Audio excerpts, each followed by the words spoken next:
بسم اللہ الرحمن الرحیم الحمد للہ رب العالمین والصلاة والسلام علی سید الانبیاء والمرسلین سیدنا و نبینا و مولانا محمد وعلی آلہ واصحابہ اجمعین اما بعد فاعوذ باللہ من الشیطان الرجیم بسم اللہ الرحمن الرحیم وبشر الصابرین الذين إذا أصابتهم مصيبة قالوا إنا لله وإنا إليه راجعون أولئك عليهم صلوات من ربهم ورحمة وأولئك هم المهتدون صدق اللہ العلی العظیم۔ آج 20 رمضان مبارک کی صبح صادق اپنے ساتھ ایک انتہائی المناک خبر لے کر آئی، یعنی دارالعلوم دیوبند کے مایہ ناز استاذ صاحب طرز ادیب، عربی زبان کے منفرد انداز کے مالک، ادائی کے ایڈیٹر اور عربی ادب کے استاد حضرت مولانا نور عالم خلیل الامینی ہم سب کو داغ مفارقت دے گئے۔ دارالعلوم دیوبند کے تمام اساتذہ، طلباء، متعلقین، محبین، فضلاء اور خاص طور سے حضرت مولانا کے تلامذہ اور اہل خانہ و متعلقین سخت صدمے اور علم کا شکار ہیں۔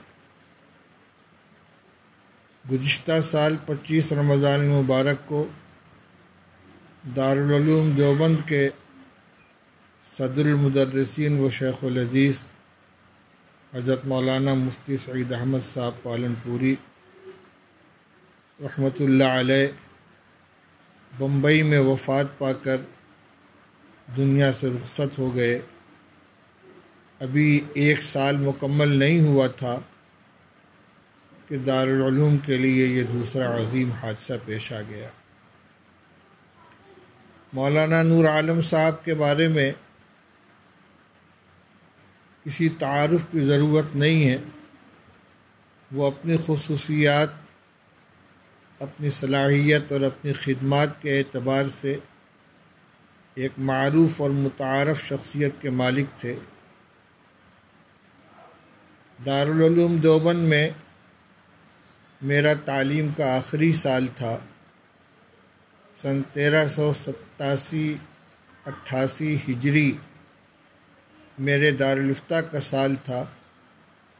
اس سال استاد محترم حضرت مولانا وحید الزماں صاحب رحمۃ اللہ علیہ کے یہاں صف ابتدائی میں تعلیم حاصل کرنے کے لیے جن طلباء کی درخواست موصول ہوئی ان کی تعداد 80 تھی۔ حضرت مولانا وحید الزماں صاحب نور اللہ مرقدہ نے ذمہ داران کے ساتھ مشورہ کرنے کے بعد یہ ترتیب بنائی کہ صف عربی کو، صف ابتدائی کو 2 حصوں میں تقسیم کر دیا جائے اور 40-40 طلباء کی 2 جماعت بنا دی جائے۔ ایک کو حضرت مولانا خود پڑھائیں گے اور ایک کو حضرت کے تلامذہ میں سے کوئی ایک حضرت کی نگرانی میں پڑھائے گا۔ یہ سعادت اس ناکارہ کے حصے میں آئی۔ حقیقی استاد تو حضرت مولانا وحید الزماں صاحب نور اللہ مرقدہ تھے ہی۔ ان کی نگرانی اور ان کی ہدایت کے مطابق انہی کے انداز پر ایک سبق اس بندے کے حوالے ہوا اور 40 طلباء اس کے اندر شریک ہوئے۔ ان 40 طلباء میں حضرت مولانا نور عالم صاحب خلیل الامینی بھی شامل تھے، جو نور عالم مظفر پوری کے نام سے داخل ہوئے تھے۔ یہ مجھے یاد نہیں ہے کہ ان کا یہ عربی کا کون سا سال تھا، لیکن صف ابتدائی میں یہ داخل ہوئے۔ چونکہ وہ میرا تعلیم کا آخری سال تھا اس لیے آگے کی ان کی تعلیم کے مراحل کا مجھے بالمشافہہ علم نہیں، لیکن اس 1 سال کے عرصے میں ان کی دلچسپی، شوق، لگن اور صلاحیت کا جو اندازہ ہوا، اس سے یہ محسوس ہوتا تھا کہ آگے چل کر یہ ایک نمایاں شخصیت بن کر ابھریں گے۔ صاف ستھرا انداز تحریر، عمدہ نستعلیق انداز گفتگو اور بہت جلد اخذ اور نقل کی صلاحیت، اس سال جو طلبہ اس جماعت میں داخل تھے ان میں مولانا نور عالم صاحب خلیل الامینی کے علاوہ مولانا نثار احمد گورکھپور بستوی، جو چند مہینے پہلے دارالعلوم بستی کے اندر شیخ صدر مدرس تھے اور انتقال کر گئے، مولانا عباد الرحمن صاحب بلند شہری، سابق استاذ مدرسہ خادم الاسلام ہاپوڑ، حکیم ظہیر احمد صاحب فیض آبادی، سابق استاذ جامعہ طبیہ دارالعلوم دیوبند، مولانا نیاز احمد فاروقی جمعیت علماء ہند، یہ سارے اس جماعت کے طلبہ تھے جو سبھی آگے چل کر ماشاء اللہ کسی نہ کسی اعتبار سے نمایاں ہوئے۔ ادھر دارالعلوم دیوبند میں میرے مستقل قیام کے بعد سے اساتذہ کرام کے ساتھ اور خاص طور سے درجہ علیہ کے اساتذہ کرام کے ساتھ بار بار مشاورت کی نوبت آتی تھی، جس میں مولانا نور عالم صاحب بھی شریک ہوتے تھے۔ ان کی اصابت رائے اور تدبر اور دور اندیشی سے میں بہرحال متاثر تھا۔ مولانا کی چند خصوصیات جن کو تمام اہل تعلق نمایاں طور پر محسوس کرتے ہیں،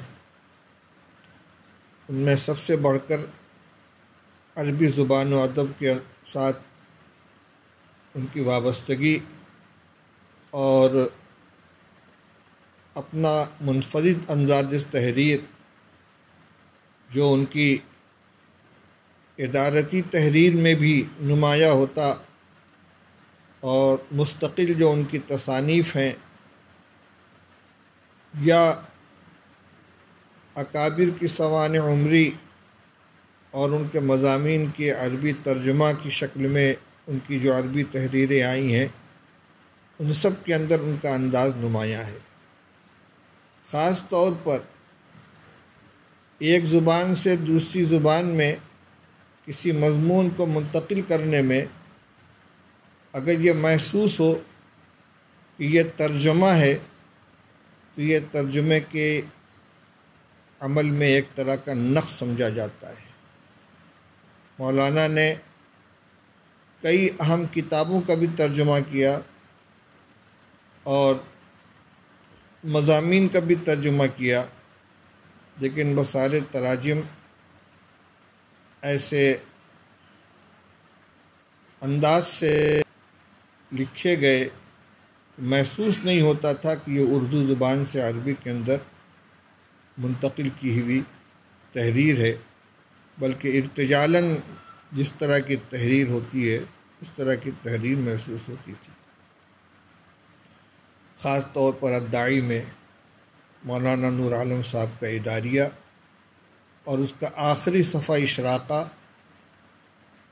عربی زبان و ادب سے دلچسپی رکھنے والے ملکی اور غیر ملکی قارئین کے اندر بڑے ذوق و شوق کے ساتھ پڑھا جاتا تھا۔ مولانا آج ہمارے درمیان نہیں رہے، ان کی تحریریں، ان کی تصانیف بہرحال ان کی یاد دلاتی رہیں گی۔ یہ تو ان کی عربی زبان و ادب سے وابستگی کا تذکرہ ہوا۔ ایسا بہت کم ہوتا ہے کہ ایک ہی شخص دو زبان میں یکساں قادر الکلام ہو، تقریر و تحریر کا اس کو ملکہ حاصل ہو۔ مولانا کی عربی ادب میں جو خدمات ہیں، ان کا جو مقام و مرتبہ ہے، وہ تو معروف ہے ہی۔ اردو زبان کے بھی وہ اچھے خاصے ادیب تھے اور ادب کی تمام نزاکتوں سے واقف تھے۔ اسلوب تحریر، رموز املا، جملوں کی ترتیب، کسی مضمون کو مرتب کرنے سے پہلے اس کی تیاری اور پھر اپنی معلومات کو سلیقے سے مرتب کرنا، یہ ساری کی ساری چیزیں ان کے پیش نظر رہتی تھیں۔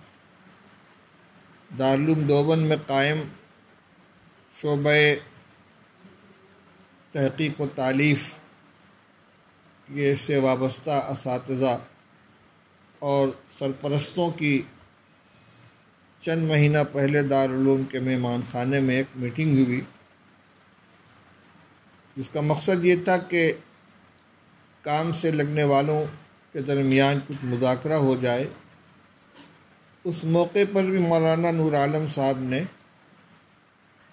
حضرت مولانا مفتی محمد امین صاحب پالن پوری کی گفتگو کی تکمیل کرتے ہوئے مضمون نگاری سے متعلق مطالعہ، یادداشت کو محفوظ رکھنا، پھر ان کو مرتب کرنا، ان امور سے متعلق بہت بہترین ہدایتیں پیش فرمائیں۔ مولانا نور عالم صاحب کی خصوصیات میں ان کی وزاداری اور ان کا وقار و تمکنت بہت ہی ضرب المثل قسم کا تھا۔ مولانا کو میں نے تقریباً 10 سال کے عرصے میں کبھی مکمل لباس کے بغیر نہیں دیکھا۔ شیروانی، چھڑی اور اپنے مخصوص مسکراہٹ کے ساتھ مجلس میں ہمیشہ تشریف لاتے۔ اور ایک بات جو میں نے ہمیشہ محسوس کی کہ دارالاہتمام میں کسی مشورے کے لیے جو وقت متعین کیا جاتا تھا، بالکل وقت کی پابندی کے ساتھ تشریف لانے والوں میں مولانا نور عالم صاحب اور مولانا رحمۃ اللہ صاحب دامت برکاتہم مثال کے طور پر پیش کیے جا سکتے ہیں۔ ایک بار صرف جب مولانا مجیب اللہ صاحب گونڈوی دامت برکاتہم کے صاحبزادے کا ناگپور میں انتقال ہوا اور ان کی نعش وہاں سے لائی جا رہی تھی، اساتذہ دارالعلوم مولانا مجیب اللہ صاحب کے مکان افریقی منزل قدیم میں اکٹھا تھے۔ مولانا نور عالم صاحب کا مکان چونکہ مولانا مجیب اللہ صاحب کے مکان سے بالکل ملا ہوا ہے، اس وقت وہ صرف کرتا پاجامہ ٹوپی کے ساتھ کمرے میں تشریف لائے۔ وہ ایک تعزیت کی اور غم کی مجلس تھی۔ مجھے یاد نہیں پڑتا کہ اس کے علاوہ میں نے کبھی گرمی، سردی، برسات، سفر، حضر کبھی بھی ان کی اپنے مخصوص لباس کے بغیر ان کو دیکھا ہو۔ یہ وزاداری کی بات ہے۔ گفتگو میں ایک سلیقہ تھا، ٹھہر ٹھہر کر بولتے تھے، سوچ سمجھ کر بات کرتے تھے، بلا ضرورت گفتگو سے پرہیز کرتے تھے۔ اپنے تلامذہ کو انہوں نے جس انداز سے تیار کیا اور ماشاء اللہ ان میں اچھی خاصی تعداد ان فضلاء کی تیار ہو چکی ہے کہ جو عربی زبان و ادب کے اندر مہارت رکھتے ہیں۔ اگرچہ استاذ کا مقام بہرحال استاذ کا ہوتا ہے، اور جو خصوصیات ہوتی ہیں وہ صاحب خصوصیات کے ساتھ رخصت ہو جاتی ہیں، لیکن جس طرح حضرت مولانا وحید الزماں صاحب نور اللہ مرقدہ نے اپنے پیچھے اپنے تلامذہ کی ایک جماعت چھوڑی تھی، جن میں خود مولانا نور عالم صاحب خلیل الامینی شامل ہیں، اسی طرح مولانا نور عالم صاحب نے بھی اپنے پیچھے اپنے تلامذہ کی ایک جماعت چھوڑی ہے، جو مختلف اداروں میں مدارس میں خدمات انجام دے رہے ہیں، تقریر اور تحریر دونوں میدان میں کام کر رہے ہیں۔ مولانا نور عالم صاحب کی عربی تحریروں کے علاوہ ان کی اردو تصانیف بھی بعض بہت اہم عنوانات پر مشتمل ہیں۔ قضیہ فلسطین ہے، اسی طرح وہ کوہکن کی بات، اور اردو مضمون نویسی اور رموز املا سے متعلق ان کی کتابیں، عربی کے تمام خطوط کی تعلیم کے لیے جو کتاب مرتب کی ہے، جس میں خط نص، خط نستعلیق، خط رقاء، خط دیوانی وغیرہ کے تمام نمونے دیے ہیں، یہ سب ان کے باقیات صالحات میں ہیں، جو ان کے بعد ان کی یاد کو باقی رکھیں گے اور انشاءاللہ ان کے لیے صدقہ جاریہ بنیں گے۔ اللہ تعالیٰ دارالعلوم دیوبند کو ان کا نعم البدل عطا فرمائے، ان کے تمام اہل خانہ، پسماندگان، اہل خاندان، اہل تعلق، تلامذہ اور متاثرین کو صبر جمیل عطا فرمائے۔ دنیا میں ہر شخص جانے ہی کے لیے آیا ہے، لیکن کچھ لوگ وہ ہوتے ہیں کہ جن کے ہاتھ سے وفات کو مدت تک ہلایا نہیں جا سکتا۔ اللہ تعالیٰ دارالعلوم دیوبند کی بھی حفاظت فرمائے۔ ادھر چند برسوں میں دارالعلوم دیوبند کے صف اول کے اساتذہ میں کئی ایک ہم سے رخصت ہو گئے۔ حضرت مولانا ریاست علی صاحب، حضرت مولانا عبدالحق صاحب، حضرت مولانا سعید احمد صاحب پالپوری، حضرت مولانا جمیل احمد صاحب سکروڈوی، اور ابھی مولانا نور عالم صاحب بھی رخصت ہو گئے۔ ان کے علاوہ اور کئی حضرات اس وقت میرے ذہن میں سب کے نام نہیں ہیں۔ یہ علمی خسارہ ہے، اور دنیا سے علم کے اٹھنے کی حدیث پاک میں یہی شکل بیان کی گئی ہے کہ اللہ تعالیٰ علم کو اس طرح نہیں اٹھائیں گے کہ لوگوں کے سینے سے علم کو نکال لیا جائے، بلکہ ولیکن یقبض العلم بقبض العلماء، علماء کو اٹھایا جائے گا، ان کے ذریعے سے علم اٹھے گا۔ اللہ تعالیٰ اپنا کرم اور فضل کا معاملہ امت کے ساتھ فرمائے۔ اس وقت جن حالات سے پوری ملت، پوری امت، بلکہ پورا ملک اور پورا عالم گزر رہا ہے، انتہائی تشویشناک ہے۔ اللہ تعالیٰ اس بلا، اس مصیبت اور اس وبا کو بھی ختم فرمائے، خوف و دہشت کے ماحول کو ختم فرمائے۔ میں آخر میں مولانا نور عالم صاحب رحمۃ اللہ علیہ کے صاحبزادگان، اہل خانہ، متعلقین کو تعزیت مسنونہ پیش کرتا ہوں۔ افسوس کہ میں اس وقت دارالعلوم میں موجود نہیں ہوں، اپنے وطن میں مقیم ہوں، اور حالات ایسے ہیں کہ بیماری کی اور وبا کی شدت کی حالت میں مجھ جیسے سن رسیدہ شخص کا فوری طور پر سفر کر کے دیوبند پہنچنا بھی مشکل تھا، اور ان حالات میں اپنے مقام تک محدود رہنا ہی زیادہ مناسب ہے۔ اس وقت جب کہ میں یہ باتیں ریکارڈ کر رہا ہوں، مولانا کی تدفین سے بھی فراغت ہو چکی ہوگی، میں تدفین میں شریک نہیں ہو سکا۔ اللہ تعالیٰ ان کے قبر کو جنت کا باغ بنائے، اپنی رحمت و مغفرت سے نوازے، خاص فضل و کرم کا معاملہ فرمائے۔ وآخر دعوانا ان الحمد للہ رب العالمین۔